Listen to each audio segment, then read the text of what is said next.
have just one objective. The reason I took on the film is that there were multiple objectives in the film. I mean, the thematic range of this film is probably richer than any film I've ever made or will make. I mean, it's about love, death, collaboration, making art, SM, and how they all intersect. And so that was what I was actually interested in. I suppose you could, single it down to that objective. I wanted to keep all those themes playing and interrelating all the way through the film.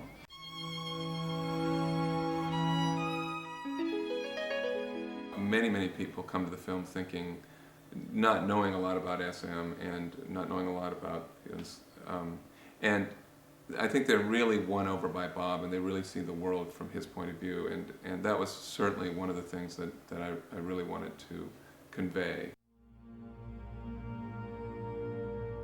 It is really Bob, except it doesn't show the irascible and kind of grouchy side of Bob. And he was extremely charming, but he's charming in performance, and he was so sick that he was constantly in a bad mood. I mean, it was just tough to live, to move, and he would be very snappy. And so yeah, I mean, he wasn't really totally snappy with me. He was more just kind of kidding and constantly kind of poking fun at me. But he could be that way. He really could.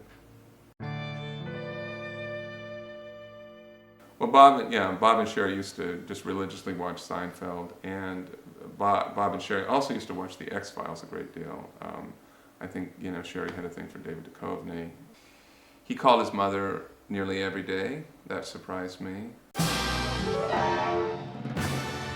Well, there's a number of reasons I like making films about artists. First of all, they do a lot of thematic exploration. Also, there's a formality that their work imposes back on the work that you do. And any kind of stricture that you have, any kind of restriction that you have, actually, I think, makes for a better film in the end. By the time the film was done, no. I certainly remember when I watched the scaffold footage, just the entire footage that he used in the scaffold installation, piece by piece. I was kind of overwhelmed, but of course, as soon as I was overwhelmed, I knew how powerful the footage was, and that I definitely wanted to work with it. Audiences have been in The Visible Man, when the phlegm spit up, we had it come out for much longer and kind of dribble down, and audiences were gagging, and we shortened that a great deal. Well, my mom. I mean, my dad actually died before the film showed at Sundance. He died about 2 weeks after, about a week after, or 2 weeks after I'd learned that the film got into Sundance. So I actually called up my parents, and I heard my dad in the background going, yay, Sundance. He was really quite sick.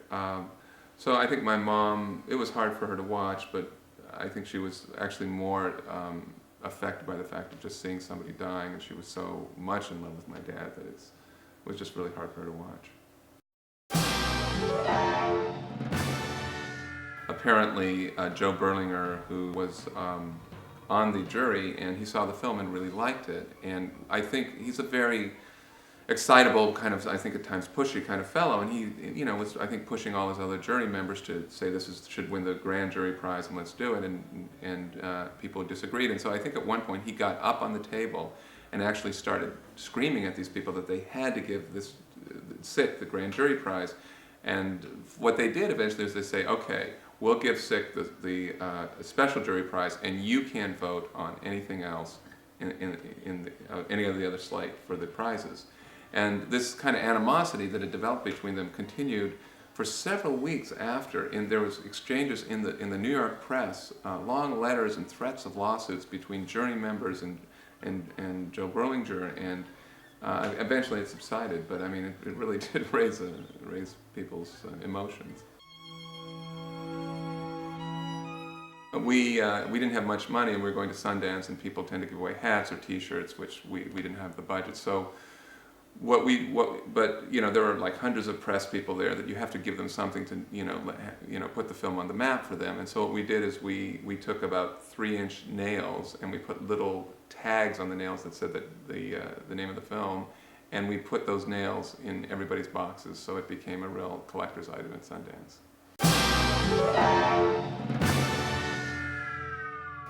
it played at the LA Film Festival, and there was the award, the grand prize award was an audience award. And I assumed since it was a documentary, it would never get that because it was a very feature-oriented, kind of agent-oriented festival at the time.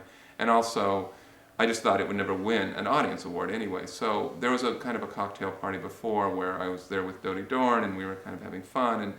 And then we're going to go into this large room that they were going to announce all the awards. And I said, let's just get out of here because there's a movie down the street I want to see. And they were cussing me in. And I said, no, I don't know. You know, it doesn't really matter. But finally I went in. And so they were announcing all the awards. And they got up to and the other awards, as they were moving up the ladder, had cash money attached. And then they got to this one, which had a lot of in-kind, a lot of like film stock and things like that. It was $15,000 altogether. It was pretty good, certainly for me. And I yelled out, "What? No cash?" And everybody kind of looked around. And then they announced that I was the winner. And I just kind of slunk down. And then I went up there, and the person giving me the award, I think, was so shocked that I had, equally shocked that I had actually received the award. As shocked as I was that, that they were giving it to me. So it was this very odd moment of shaking hands, and both of us just kind of getting off of there in a way. I was told in the Museum of Modern Art screening that there was somebody who was beating off during the penis nailing scene, and that was, quite gratifying to hear.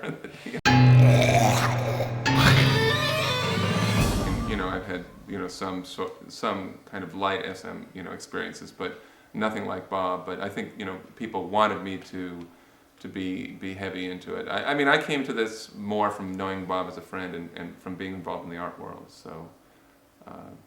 I was never deep into the scene.